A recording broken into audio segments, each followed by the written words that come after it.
I'm Nora Stern. I'm the Clinical Program Manager for Comprehensive Pain Services at Providence Health and Services in Portland, Oregon, and I'm a pain educator and physical therapist.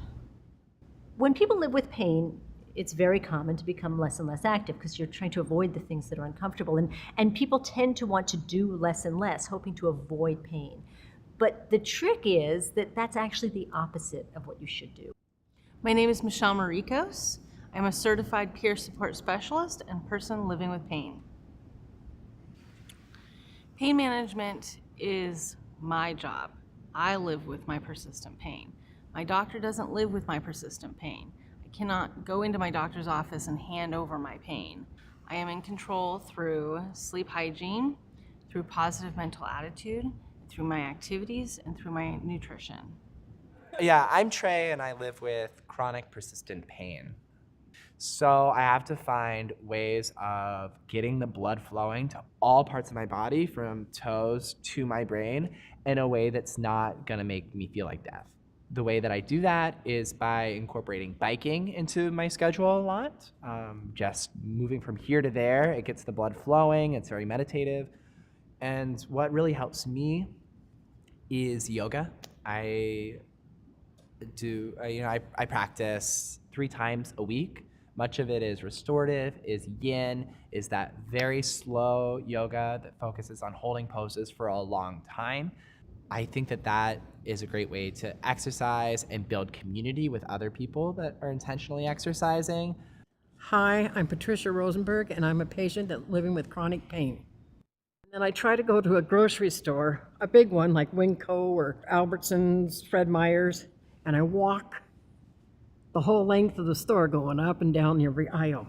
You get tired after that, and you hurt after that.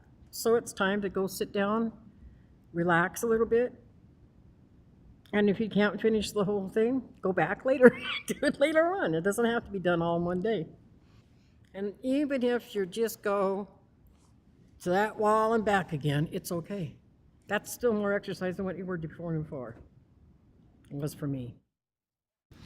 Activity improves your pain. It doesn't have to be lots of activity. It doesn't need to be heavy activity. It can be very gentle movement for just a few minutes a day, stretching. Any activity is better than no activity, we know. I have to show up because that's the only way that I'm gonna feel any better. I'm not gonna feel better in isolation in my house, even if my pain is trying to keep me there. Of course, though, recognizing at times the pain is too much and you don't have to always show up for things. As you get back to activity, it can be really helpful to have someone help you with that. Sometimes that could be a professional. If you've got somebody available in your community, like a physical therapist or an occupational therapist, these are clinicians who can be really helpful in guiding you.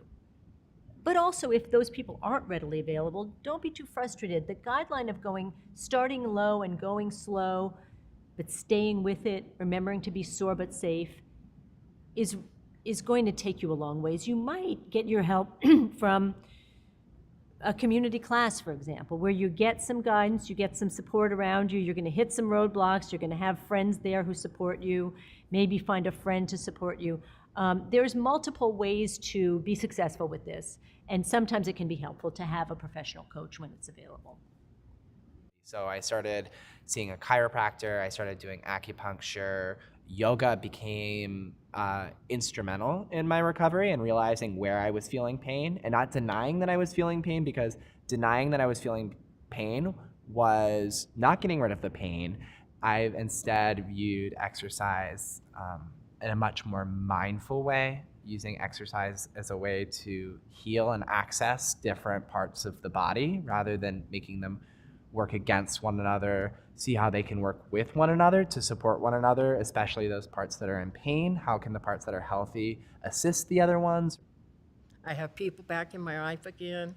I enjoy waking up in the morning because I have something or someone to go to do. And I've never had that. I guess I've always had it, but I never realized I could do it for myself. I can get up and walk around this building and not think anything of it.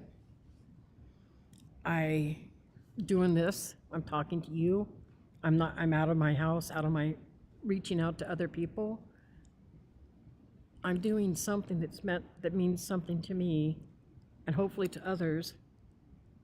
And I wouldn't have done any of that 2 years ago. It's really important to recognize where you're at right now and to really accept that you're really okay the way you are. Because what's very common is to remember when you used to be able to do something differently more easily.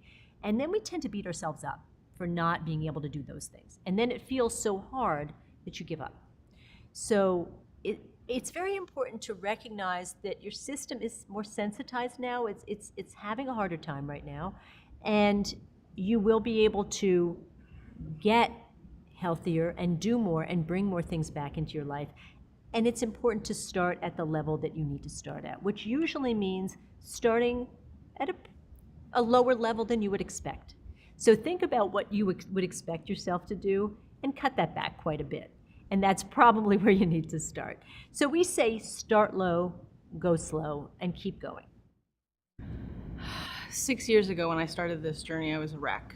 And I still have very difficult days. I still live with pain.